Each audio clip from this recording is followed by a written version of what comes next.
अस्सलाम वालेकुम वरहमतुल्लाहि वबरकातुहू अऊज़ु बिल्लाहि मिनश शैतानिर रजीम बिस्मिल्लाहिर रहमानिर रहीम। आयत नंबर 105 से आगाज होता है। रुकू नंबर 15 है। अल्लाह ताला इरशाद फरमाते हैं वयसअलूनका अनिल जिबाली फकुल यंसिफुहा रब्बी नस्फा। अल्लाह ताला इरशाद फरमाते हैं कि वो आपसे पहाड़ों की निस्बत पहाड़ों के बारे में सवाल करते हैं, तो आप कह दें कि इन्हें मेरा रब रेजा रेजा करके उड़ा देगा।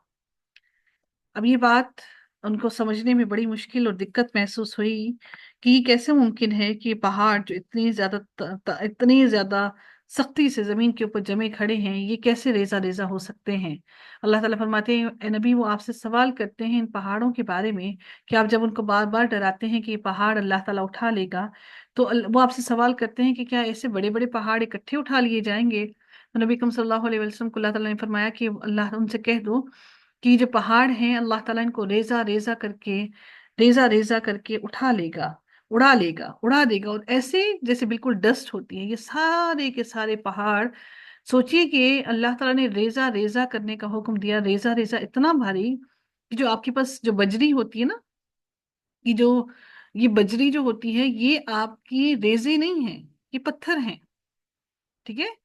अल्लाह ताला ने फरमाया कि इन पहाड़ों को अल्लाह ताला रेजा रेजा बिल्कुल बिल्कुल बिल्कुल ऐसे कर देगा जैसे कि डस्ट होती है, इस डस्ट की तरह ये पहाड़ होंगे। तो फिर सोचिए ये बात कि अल्लाह ताला वो जो जलजला आएगा वो किस शिद्दत का होगा कि ये पहाड़ बिल्कुल रेजा रेजा होकर डस्ट बन जाएंगे, कि इनके पत्थर मुकम्मल तौर पर क्रश होकर बिल्कुल बारीक रेत की तरह बन जाएंगे। और रेत भी थोड़ी सख्त होती है कि उसको उड़ना थोड़ा मुशक्कत होती है उसको उड़ने में, बल्कि ये उससे भी हल्की हो जाएगी कि ऐसे हवाओं में उड़ेगी कि आपको हर तरफ सिर्फ और सिर्फ रेत ही रेत और सिर्फ डस्ट ही नजर आएगी। आज हमें स्मोग में कुछ नजर नहीं आता और हम लोग घर से बाहर नहीं निकलते कि स्मोग है और हमें छुट्टियां दे दी जाती हैं।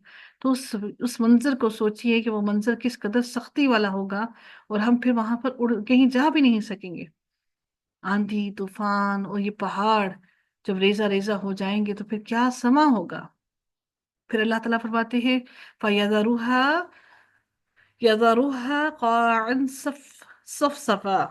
फिर अल्लाह ताला मजीद क्या इरशाद फरमाते हैं, और जमीन को बिल्कुल हमवार साफ मैदान करके छोड़ेगा, बिल्कुल सीधा, ताकि कोई किसी ओट पे किसी जगह पर छुप ना सके। बिल्कुल सीधा हमवार, बिल्कुल एक लेवल पे ले आएगा। वतरा फीहा इवजन वला अमता। फिर अल्लाह ताला फरमाते हैं जिसमें तू ना कहीं मोड़ तोड़ देखेगा और ना ही ऊंच नीच देखेगा, कोई टेढ़ापन नहीं होगा जमीन के अंदर। यानी कोई आपको टर्निंग्स नहीं होगी जमीन के अंदर, कोई ऊंच नीच नहीं देखेगा, कोई टेले नहीं देखेगा। बल्कि अल्लाह ताला फरमाते हैं कि जब मैं जमीन को पहले पहाड़ों को उड़ाऊंगा, उसके बाद मैं जमीन को हमवार करूंगा, और फिर तुम्हें जमीन के अंदर कोई टेढ़ापन और कोई ऊंच नीच नजर नहीं आएगी। यौमइज़िन यत्तबिऊन दाइया ला इवज लहू। फिर अल्लाह ताला फिर इरशाद फरमाते हैं जिस दिन लोग पुकारने वाले के पीछे चलें, यानी जिस दिन, जब अल्लाह ताला फरमाते हैं कि जिस दिन क़यामत बर्पा हो जाएगी, जिस दिन क़यामत की घड़ी आ जाएगी, उस दिन काफिर जो है वो कस्में खाकर कहेंगे कि वो दुनिया में, उनको ये मालूम है कि वो इस दुनिया में एक घड़ी ही से ज्यादा नहीं ठहरे हैं। अल्लाह ताला फरमाते हैं यानी जिस दिन ऊंचे नीचे पहाड़ वादियां इमारतें सब कुछ मलियामेट हो जाएंगे, सब साफ हो जाएंगे, और समंदर और दरिया खुश्क हो जाएंगे, जमीन पर एक कतरा पानी ना बचेगा, और सारी जमीन बिल्कुल साफ चटियल मैदान हो जाएगी, और सूरज हमारे सरों पर लाकर खड़ा कर दिया जाएगा, और तुम्हें कहीं पानी मिलने को ना मिलेगा, पीने को ना मिलेगा, सिवाय उस हौज़े कौसर को जो अल्लाह ताला ने नबी करीम सल्लल्लाहु अलैहि वसल्लम को अता करनी है। और उस हौज़े कौसर से भी सिर्फ वही लोग पानी पी सकेंगे जो मेरे नबी की सुन्नत पर चलने वाले होंगे। जो मेरे नबी की सुन्नत पर नहीं चलेगा, जो अपने दीन के अंदर अल्लाह ताला के दीन के अंदर कुछ गलू कर लेगा, कुछ शामिल कर लेगा, कुछ बिद्दत में पड़ जाएगा, तो उसको तो फरिश्ते वहां से दूर हटा देंगे। तो वहां पर पानी का एक कतरा एक बूंद ना होगी। तमाम समंदर, तमाम दरिया, तमाम चश्मे, सब के सब को अल्लाह ताला खुश कर देगा, और सिर्फ ये चट्टियल मैदान बिल्कुल साफ शफाफ, बिल्कुल सफेद रंग का मैदान बाकी बचेगा। और अल्लाह ताला ने ये जो जमीन है ये बिल्कुल ऐसे हो जाएगी जैसे मैदे का रंग सफेद होता है, ताकि हर इंसान वाज़े तौर पर नजर आ सके। उस दिन कहाँ भाग कर जाने की कोशिश करेंगे कि अल्लाह ताला का अर्श हमारे सामने लगा होगा, और वो इस कदर बड़ा होगा कि जिसने आसमानों और ज़मीन की वसअत जितना अल्लाह ताला का अर्श है, कोई भाग कर जाना चाहे तो कहाँ भागेगा। अल्लाह ताला फिर इरशाद फरमाते हैं कि जिस दिन लोग पुकारने वाले के पीछे चलें,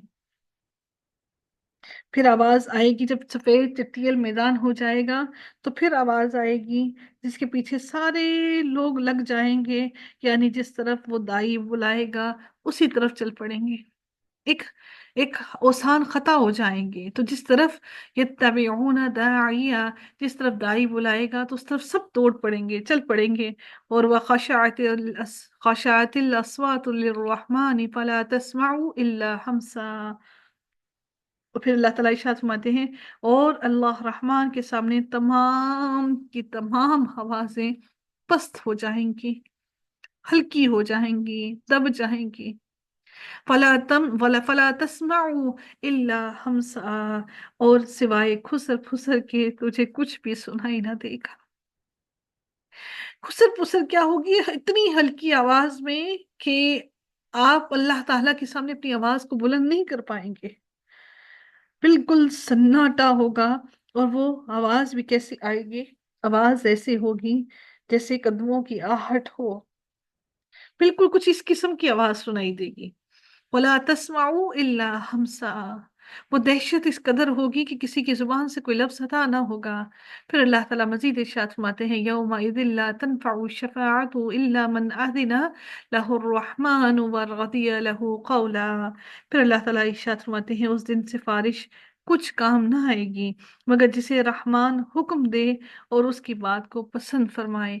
कोई किसी की सिफारिश ना कर सकेगा, मन आदिना, लेकिन जिसको रहमान हुक्म दे, रदिया लहू कौलन, वो जिसकी बात को मेरा रब पसंद करे।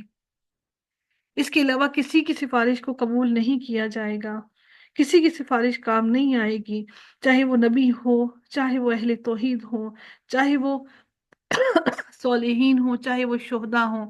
अल्लाह ताला के हुक्म के बगैर कोई किसी की सिफारिश नहीं कर सकेगा। हम शायद ये समझते हैं कि बच्चों को कुरान हिफ्ज करवा देना ही काफी है और वो हमें जन्नत में लेकर जाएंगे। वो भी तब लेकर जाएंगे जब मेरा रब चाहेगा। हम समझते हैं कि बच्चों को दीन के रास्ते पर लगा देने से या बच्चों को हिफ्ज करवा देने से या कुरान पढ़ा देने से हम अपनी तमाम की तमाम जिम्मेदारियों से सुबकदोश हो गए। ऐसा नहीं है। अल्लाह ताला फिर इरशाद फरमाते हैं, यअलमु मा बैना अयदीहिम व मा खल्फहुम व ला युहीतून बिही इल्मा। अल्लाह ताला इरशाद फरमाते हैं, उस दिन सिफारिश कुछ काम ना आएगी। और फिर अल्लाह ताला फरमाते हैं, जो कुछ उनके आगे पीछे है उसे अल्लाह ही जानता है, मखलूक का इल्म उस पर हावी नहीं हो सकता। मखलूक जितना भी आगे निकल जाए, जितना भी आगे चली जाए, लेकिन मखलूक का इल्म आगे नहीं निकल सकता। मखलूक अपने इल्म में आगे नहीं जा सकती।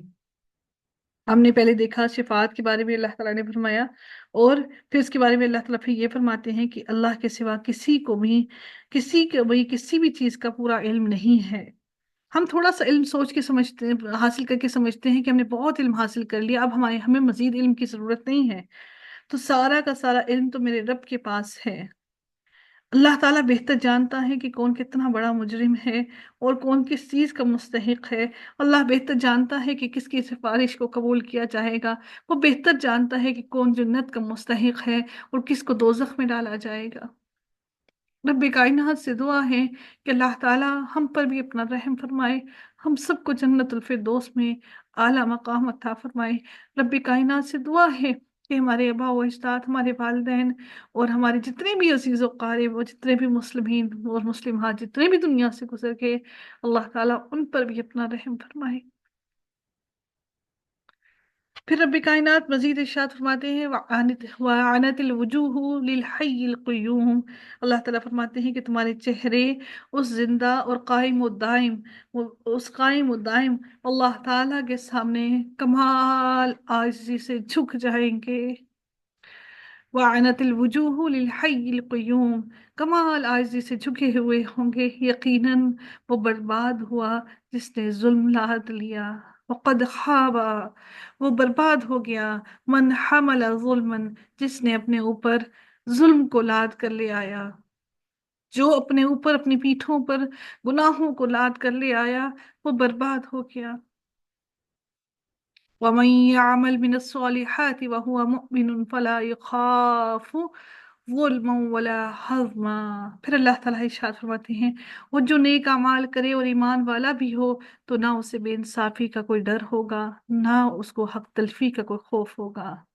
اس کو یہ خوف نہ ہوگا کہ اللہ تعالیٰ اس کی حق تلفی کریں گے، بلکہ ان کو یہ یقین ہوگا کہ اس کو پورا کا پورا حق اس کو دیا جائے گا۔ اللہ تعالیٰ حتیٰ کہ اللہ تعالیٰ جانوروں کی بھی حق تلفی نہیں کرے گا، بلکہ اللہ تعالیٰ ان کا بھی بدلہ پورا پورا ان کو دے گا کہ جانوروں کو دوبارہ زندہ کرے گا، اور بغیر سینگ والی بکری نے اگر سینگ والی بکری کو مارا ہے تو روز قیامت اللہ تعالیٰ اس بغیر سینگ والی بکری کو سینگ عطا فرمائے گا، وہ اپنا بدلہ لے گی، اور پھر اللہ تعالیٰ ان کے ساتھ انصاف کرنے کے بعد جانوروں کو اللہ تعالیٰ واپس مٹی بنا دے گا۔ اللہ تعالیٰ ہر جان کو اس کا پورا پورا بدلہ دے گا۔ وَكَذَلِكَ أَنزَلْنَاهُ قُرْآنًا عَرَبِيًّا وَصَرَّفْنَا فِيهِ مِنَ الْوَعِيدِ لَعَلَّهُمْ يَتَّقُونَ۔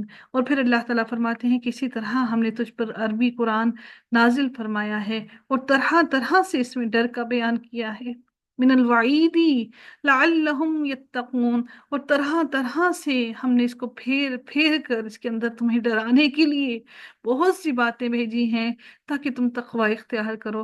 اور پھر ہم سوچتے ہیں کہ ہمیں عربی زبان سیکھنے کی ضرورت نہیں، تو میرے رب نے یہ بات کتنی اہم کہہ دی کہ میں نے اس قرآن کو عربی میں نازل کیا، اور پھر ہم نے اس کے اندر ڈرانے کے لیے باتوں کو پھیر پھیر کر بیان کیا تاکہ تم تقوی اختیار کرو۔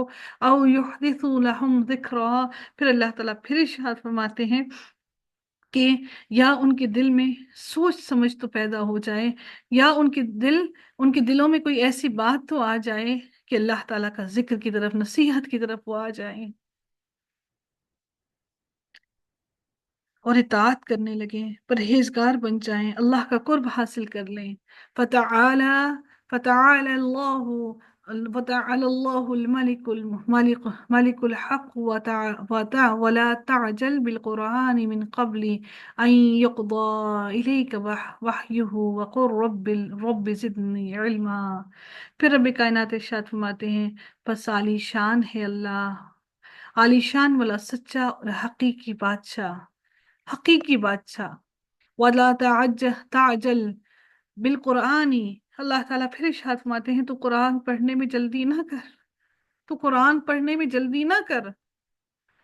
اللہ تعالیٰ نے خود کہا کہ اس قرآن کو پڑھنے میں جلدی نہ کر، اگر اس قرآن کو پڑھنے میں جلدی کی تو ہدایت دل میں نہ اترے گی، بات دل میں نہ آئے گی، اس سے پہلے کہ تیری طرف جو وحی کی جاتی ہے وہ پوری کی جائے۔ ہاں، یہ دعا کر کے پروردگار میرا علم بڑھا دے، وقل رب زدنی علما، وہ یہ دعا کر کہ میرا علم ہے، میرے پروردگار میرا علم بڑھا دے۔ جبرائیل علیہ السلام جب وحی لے کر آتے اور سناتے تو نبی کریم صلی اللہ علیہ وآلہ وسلم بھی جلدی جلدی ساتھ پڑھتے جاتے کہ کہیں اس کو بھول نہ جائیں۔ اللہ تعالیٰ نے اس سے منع فرمایا اور تاکید کی غور سے پہلے وحی کو سنیں، اس کو یاد کرانا اور دل میں بٹھا دینا یہ ہمارا کام ہے۔ تو آپ لوگ ایک اور بات بھی یاد رکھیے گا کہ آپ جو کوشش کر رہے ہیں وہ آپ کی کوشش ہے، انشاءاللہ اللہ تعالیٰ اس قرآن کو دل میں ضرور اتارے گا۔ تو آپ دعا کیجئے ربی زدنی علما، ربی زدنی علما، ربی زدنی علما۔ وَلَقَدْ عَهِدْنَا إِلَىٰ آدَمَ مِن قَبْلُ فَنَسِيَ وَلَمْ نَجِدْ لَهُ عَزْمًا۔ پھر اللہ تعالیٰ ارشاد فرماتے ہیں کہ ہم نے آدم کو پہلے ہی تاکیدی حکم دیا تھا لیکن وہ بھول گیا اور ہم نے اس میں کوئی عزم نہیں پایا۔ اب اس سے مراد کیا ہے؟ اس سے مراد کیا ہے کہ نسیان، بھول جانا، ہر انسان کے اندر یہ بات داخل ہے، ہر انسان بھول جاتا ہے، اور ارادے کی کمزوری بھی ہر انسان میں پائی جاتی ہے۔ یہ دونوں کمزوریاں ہی شیطان کے وسوسوں میں پھنس جانے کا باعث بنتی ہیں۔ جب انسان بھول جاتا ہے یا انسان کے اندر فیصلہ لینے کی طاقت نہیں ہوتی تو یہ سب شیطان کے باتوں میں آ جانے کی وجہ سے ممکن ہوتا ہے۔ اگر ان کمزوریوں میں اللہ کے حکم سے بغاوت اور سرکشی بھی شامل ہو جائے تو بھول جانا اور تو بھول اور جو ارادہ انسان کا کمزور ہو جاتا ہے، اور غلطی اور عصمت کمال نبوت کے منافی نہیں۔ غلطی جو ہے، غلطی نبیوں سے بھی ہو سکتی ہے، نبی بھی انسان ہی ہیں، کیونکہ اللہ تعالیٰ نے نبیوں کو بھی انسان بنایا، اور انسان کو اللہ تعالیٰ نے نسی یعنی کہ بھول جانے والا بنایا ہے۔ تو حضرت آدم علیہ السلام کو بھی اللہ تعالیٰ نے انسان بنایا، لیکن اس سے پہلے اللہ تعالیٰ نے حضرت آدم علیہ السلام کو یہ سکھا دیا کہ شیطان تیرا اور تیری بیوی کا سخت دشمن ہے، اور وہ تمہیں ہرگز ہرگز جنت میں رہنے نہیں دے گا، بلکہ تمہیں اس جنت سے نکلوانے کی پوری کوشش کرے گا۔ اس لیے تم اس شیطان کی باتوں میں نہ آنا، اور اپنے آپ کو بچانے کی پوری پوری کوشش کرنا۔ اللہ تعالیٰ نے تنبیہ دے دی تھی حضرت آدم علیہ السلام کو بھی، ان کو منع کر دیا تھا کہ شیطان کے ارادے کیا ہیں۔ اللہ تعالیٰ نے ان کو اس کے ارادوں سے ان کو آگاہ کر دیا تھا پہلے سے ہی۔